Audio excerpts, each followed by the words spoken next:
dear beloved, Boss Mike Cervera. Ito pa, meron pang isa. Pare-parehas nga sila. Ito na. Yan Sabi naman ni Robin Padilla, basahin nyo. Kayong mga naghahanap ng gulo sa China, ang tunay na pro-China, eka! Tao pa rin! Laila Collins, subukan mong magpalipad. Tapos may sasagot, opo, live po ito, ganun. Ito, tignan nyo, isa pang lutang. Kayong mga naghahanap ng gulo sa China, ang tunay na pro-China, eka! Putik na yung mga kababayan ko, iba talaga itong mga mag-isip, ano? Ibang klase mag-isip itong mga DDS. Tignan nyo si Robin Padilla. Oo, yun daw naghahanap ng gulo sa China, ang tunay na pro-China. Unang-una, mga kababayan ko, sino ba naghahanap ng gulo? Hindi naman po tayo. Ang pinatutungkulan niya kasi dyan, mga kababayan, sila Tariela at yung mga against, sa ginagawa ng mga inchik dyan sa West Philippine Sea. Yan yung pinatutungkulan ni Robin Padilla. Pero itong mga ngayong vocal na nagwawala at sumusugod dyan po sa Chinese Embassy, mga kababayan, yan pala yung pro-China. Tao pa rin! Ganun ba yun? Ay, kaya nga ho mga kababayan, ito naman ang sabi ng asawa. Ano masasabi ng asawa? Ito sabi naman ng asawa, syempre kailangan natin kunin yung panig niya. Just in, Mariel Padilla says, she and Senator Robin Padilla have decided that he will no longer seek any elected office in 2028. Ibig sabihin, hindi na raw tatakbo ng kahit na anong posisyon. Sa gobyerno. Saying she feels the public does not deserve him. Tao pa rin!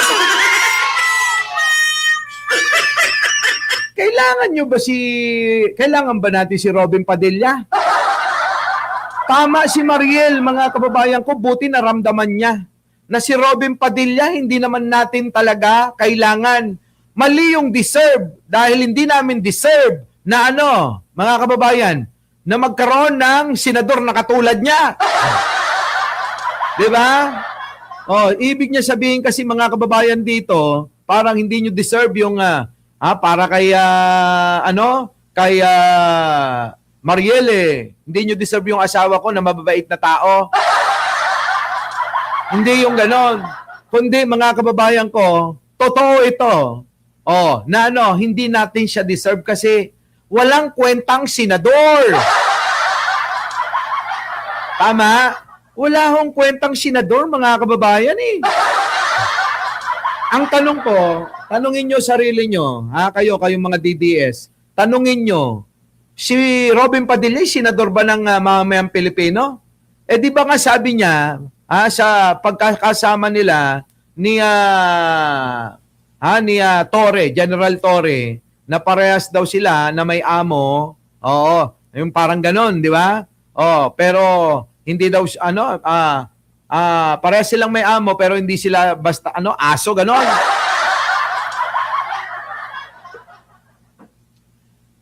Kaya mga kababayan, si Robin Padilla, hindi ho natin senador yan. Senador lang ni Digong. Tama, mga kababayan ko? Senador lang ho ni Digong yan. Kaya wag na kayong magtaka kung ganyan si Robin Padilla. Kasi tignan nyo naman, mga kababayan ko, salita. Ganyan ba'y tamang pangangatwiran at may tamang pag-iisip? Sige nyo nga, mga kababayan ko. Yan nakita nyo? Kayong mga naghahanap ng gulo sa China, ang tunay na mga pro-China, eka. Yan. Kita nyo? Yan. Ay, nako. O, eto na mga kababayan ko. Puntahan na natin ito nga. Nako, madedemanda pa yata ito. At eto na nga mga kababayan ko. Ano ba nga mga kaso yung Boss Mike? O, eto, sila ganito. Yung pong mga, ayan, Oo, bakit dinilit ni Jason sa ang Facebook niya? Facebook post niya. Takot ba madagdagan ng kaso? Nako! Ito, yung mga pinagpo-post po nila. Oo, yan, may 11 counts of estafa, 1 count of libel. Nako! Estapador pala tong si Jason sa ano kayang inistapa? Bakit kaya? This situation demands immediate transparency and oversight to prevent further risk of public service. Yan po yung mga post niya, kinaptionan niya na ngayon mga kababayan, wala na yan. Katulad din mga kababayan, netong si Ngongo. Eto mga kababayan ko, ganyan din ang pinost. Pasok! Eto, pakinggan nyo mga kababayan ko ha. Tulad nung narinig nyo kanina. Republic Act. Nandyan Republic Act, wait lang. Lakihan mo nga, Boss Mike. Republic Act number 10173. An act protecting individual personal information in information and communication system in the government and the private sector. Creating for the purpose a National Privacy Commission and for other purposes. Ano yun? Pakinggan nyo mga kababayan ko ha. Pakinggan natin. Ito na. Ito kita nyo, nagbura din ito. Act number 10173 of Data Privacy Act, kinakailangan muna na magbigay ng permiso ang bawat pasyente para mailabas sa publiko ang kanilang mga medical record. Kita nyo, kailangan pa palang humingi ng permiso sa kung sino yung pong may-ari ng dokumento. Bago ito, mga kababayan ko, ay ilathala sa social media, ipakita sa lahat. Hindi ako galit, karuba. Nagpapaliwanag lang. Bilang parusa, posibleng makulong ng Bilang parusa, posibleng makulong 1 hanggang 6 na taon at 1 hanggang 6 na taon makukulong. Posible. pagmultahin ng 500 pesos hanggang 5 million pesos Napagmultahin hanggang 5 milyon ang mga naka-violate, nakagawa ng kasalanan patungkol sa batas na yan. Sakit sa ulo, mga kababayan ng mga eto. Ang sakit sa ulo ni Argo neto, mga kababayan. Grabe, tingnan nyo, lungkot na ng mukha niyan. Kapag ka nakatanggap na ng mga sabpi na yan, sigurado mga kababayan, baka yung kulubot ng mukha niyan hanggang bumbunan. Eto, yari kayo ngayon. Yung pala yun. Hindi pala dapat nilalabas yung mga ganyang mga medical records na hindi naman inyo tapos pinopost ninyo sa inyong mga social media account. Malaki pala parusa niya, kita nyo. Posible po kayong makulong ng 1 taon hanggang 6 na taon. Mahaba-haba yun. At pwede rin po kayong magmulta hanggang 5 milyon. Ito na. Depende yan, depende sa motibo at lalim ng data breach. Kita nyo, depende sa motibo. Pero mga kababayan ko, eto yan. Huwag niyong kakalimutan, ang kanilang siniraan at nilabas ang dokumento ay ang dokumento, medical record mismo ng Pangulong Bongbong Marcos. Yari! Yari, mga kababayan ko, yari. Kaya nga sabi ng Malacanang kanina. Ano ang sabi ng Malacanang Boss Mike kanina? Ano yun? Ano sabi? Eto, pasok! Ng Malacanang sa NBI ang paghabol sa mga nagpapakalat ng sinasabing fake medical report ng Pangulo. Pinabulaanan din ng St. Luke's ang laman ng medical bulletin. Nako. Yan ang agenda report ni Ivy Reyes. Ayan na! Narinig kinundina ng Malacanang at ng St. Luke's Medical Center Nako. ang pumakalat na litrato ng medical results na nakapangalan kay Pangulong Bongbong Marcos. Ayan, kinundi na ho ng St. Luke's Medical Center kung saan po tayo nagpapacheck up. Ang peking dokumento. Tulad na sinabi natin kanina. Pasok. Ngayon, optimistic ang palasyo na mapapanagot ang Laka! pagkakalat ng umano'y maling medical bulletin na ito. Yan mga kababayan. Maling medical bulletin ni Pangulo na pinakalat nila mga kababayan ay talaga naman. Eto nagsalita na ho ang Malacanang na i-endorse ho nila sa NBI, ipapaubaya sa NBI ang pag-iimbestiga kung sino po ang nasa likod ng pagpapakalat ng fake news na yan. Tulad nga ho ng sinabi ko kahapon ng umaga na itong pamamaraan na pagdadivert ng issue ay pamamaraan talaga at estilo ng mga grupo ng kulto ni Duterte. Bakit ho kanyo? Kasi nga po, sunog na sunog sila. Saan po? Sa taong bayan dahil sa galit. Sa pagkampi nila sa China. Yan, mga kababayan ko, kaya nga ho, sasabihin, paano mo nasabing galit ang China? Ay galit ang taong bayan sa China. At maka-China at makapili. Eto ho yun, yan, pasok. Pasok! Yan, 10 Pilipino, 60%. Yan, Ang mga Pilipino ang walang tiwala sa China. Nako! Batay po sa survey ng Okta Research, 13% naman ang may tiwala sa China habang 26% ang hindi makapagpasya. Nagmula sa balance. So ngayon, mga kababayan ko, eto, makinig kayong mga pro-China kayo. Walang tiwala. Sa China, 60%. Kita nyo, wala nang tiwala mga Pilipino sa mga incheck, napakalaki ng porsyento. Ang may tiwala, yung mga taga Davao lang, 13%. Tapos ngayon, mga kababayan ko, eto na. Eto na mga kababayan pasok natin. Nako, mga kababayan ko. Masakit. Pasok!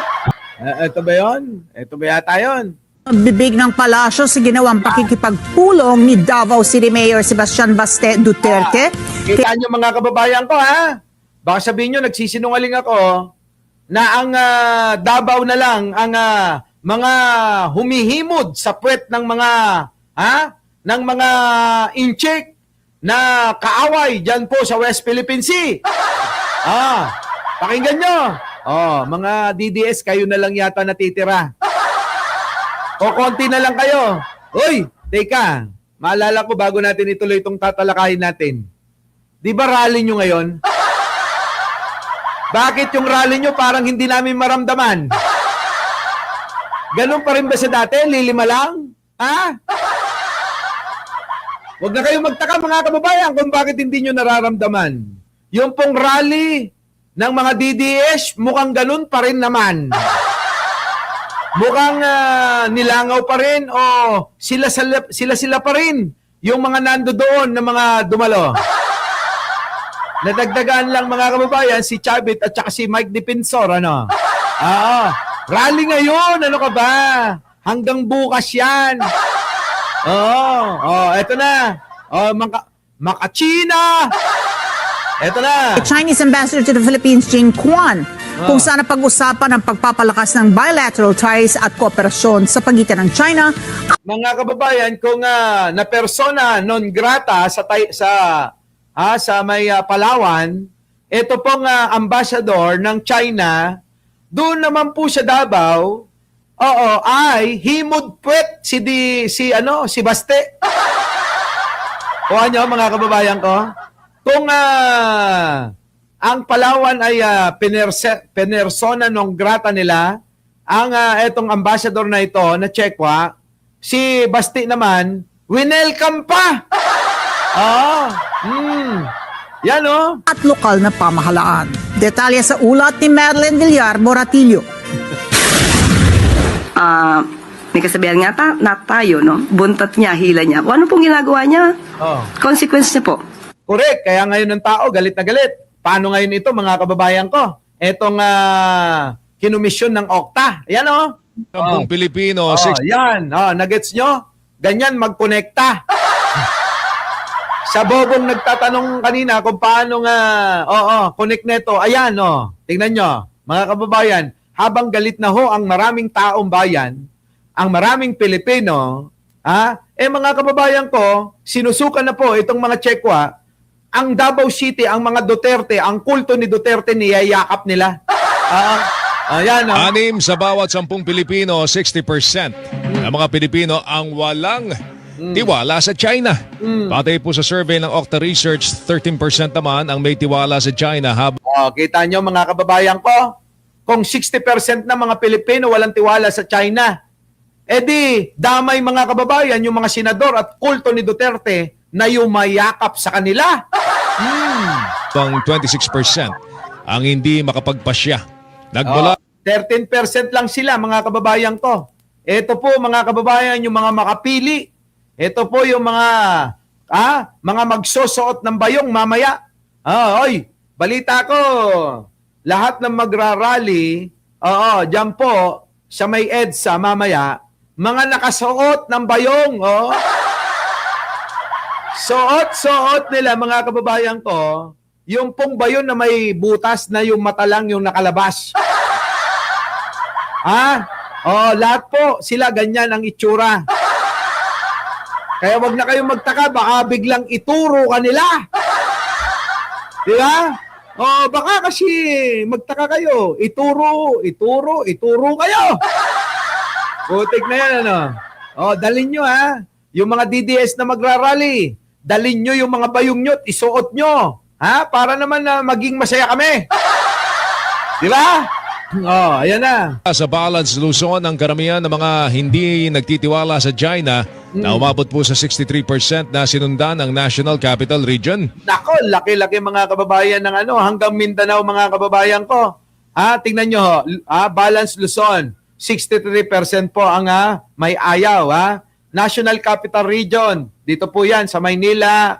Yan po yung Valenzuela, Caloocan, Camanaba, Manila, Quezon City, Makati, Marikina, Pasay, Parañaque, Las Piñas, lahat po yan, yung 13. Yan po yung National Capital Region. Sa Mindanao naman, mga kababayan ko, 58% yung lamang pa rin. Ibig sabihin, sa Mindanao, mga kababayan, ayaw din, galit din sa China. Mukhang, mga kababayan ko, ang talagang humihimod lang sa puwet ng China ay yung pong nasa Davao City. Ang tao pa mo Di ba? Maliwanag yan Davao City lang talaga. Tuloy natin to. Na 62%, Mindanao na meron pong 58%, ang Visayas na meron pong 56%. Kita nyo mga kababayan ko, lamang na lamang pa rin talaga. 79% din ng mga Pilipino nagsabing ang China ang pinakamalaking banta sa Pilipinas. Sana naman. 79% na yan. Pinakamalaking banta sa ating. Pinakamalaking banta sa atin mga kababayan, ang China. Ngayon, ang tanong ko, bakit niyayakap ng kulto ni Duterte, ng mga Duterte, ang sa ginawang pakikipagpulong ni Davao City Mayor Sebastian Baste Duterte kay Chinese Ambassador to the Philippines Jing Quan kung saan pag-usapan ang pagpapalakas ng bilateral ties at kooperasyon sa pagitan ng China at lokal na pamahalaan. Kita nyo, sila lang ang nag-uusap mga kababayan ko. Pinapalakas daw nila yung kanilang pagmamahalan.